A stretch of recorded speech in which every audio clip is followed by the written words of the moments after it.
بسم اللہ الرحمن الرحیم۔ السلام علیکم ناظرین، آج کا ہمارا سوال سورہ اعراف کے بارے میں ہے۔ ہم ڈاکٹر صاحب سے پوچھیں گے کہ اعراف کا کیا مطلب ہے، کن شخصیات کے بارے میں ہے، اور سورہ اعراف کے جو اہم مضامین ہیں وہ کیا ہیں۔ بسم اللہ الرحمن الرحیم۔ خواتین حضرات، سورہ اعراف جو ہے یہ قرآن کی 7ویں سورہ ہے، اور یہ اپنی پچھلی سورہ جو سورہ انعام ہے اس کے ساتھ مل کے ایک جوڑا بناتی ہے۔ یہ بات ہم ڈسکس کر چکے ہیں کہ قرآن مجید میں جو صورتیں ہیں وہ جوڑا جوڑا ہیں۔ سورہ اعراف اور سورہ انعام جو ہیں وہ ایک جوڑا ہیں، اور جہاں تک سورہ اعراف کا تعلق ہے تو اس کا جو نام رکھا گیا اعراف، یہ اعراف کا لفظ جو ہے یہ آگے جا کے مینشن ہوا ہے۔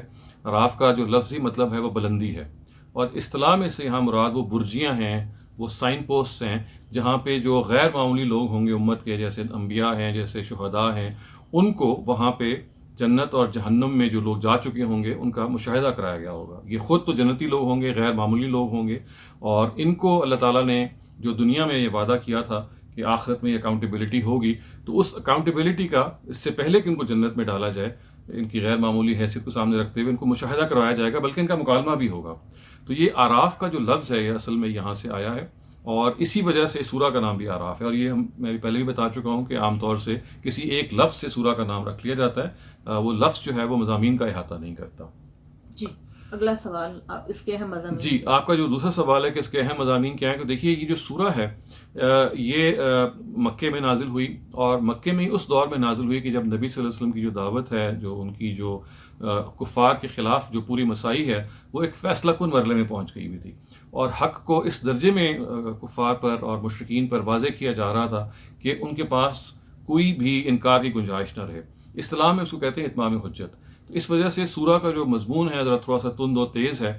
اس میں قریش کو یہ بتایا گیا ہے کہ دیکھیے کہ جو پچھلی امتیں ہیں وہ تباہ ہوئی ہیں، چنانچہ قوم نوح ہے، قوم لوط ہے، قوم شعیب ہے، قوم عاد ہے، قوم سمود ہے، ان سب کے واقعات بیان ہوئے ہیں، اور بتایا گیا کہ دیکھیں ان اقوام کو آپ جانتے ہیں، انہوں نے جب جانتے بوجھتے اپنے پیغمبروں کو جھٹلایا تو ان پہ دنیاوی عذاب آیا، تو آپ پہ بھی عذاب آ سکتا ہے اگر آپ نے یہی کام جانتے بوجھتے کیا۔ قریش کو یہ کہا، اور حضرت موسیٰ کا قصہ بھی بہت تفصیل سے اس میں بیان کیا ہے، کیونکہ ہمیں معلوم ہے کہ نبی صلی اللہ علیہ وسلم سے ان کی ایک مماثلت پائی جاتی ہے، اور یہ بتایا کہ دیکھیے کس طرح سے فرعون اور اس کے ساتھیوں نے یہ معاملہ کیا، اور قریش کو یہ متنبع کیا جا رہا ہے کہ آپ کو بھی یہی سابقہ پیش آئے گا۔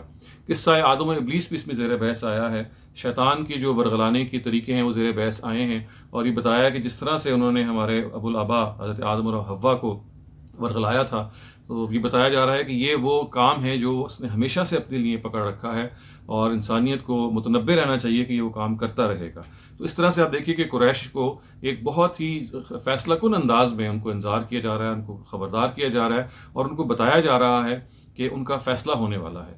اور اس تناظر میں آپ یہ بھی دیکھیے گا کہ یہ قرآن کے جو پہلا چیپٹر ہے، اس کے بعد یہ اس دوسرے چیپٹر کی یہ صورتیں ہیں جن کو ہم ڈسکس کر رہے ہیں، خاص طور سے سورہ انعام سے دوسرا چیپٹر شروع ہوا ہے، لیکن ظاہر ہے کہ اس وقت ہمارا موضوع نہیں ہے جو قرآن کی چیپٹرائزیشن ہے۔ تو میرے خیال میں نے آپ کے سوال کا جو جواب دیا۔ بہت بہت شکریہ ڈاکٹر صاحب۔ کل انشاءاللہ ہم نئی سورہ کے مضامین کے بارے میں بات کریں گے۔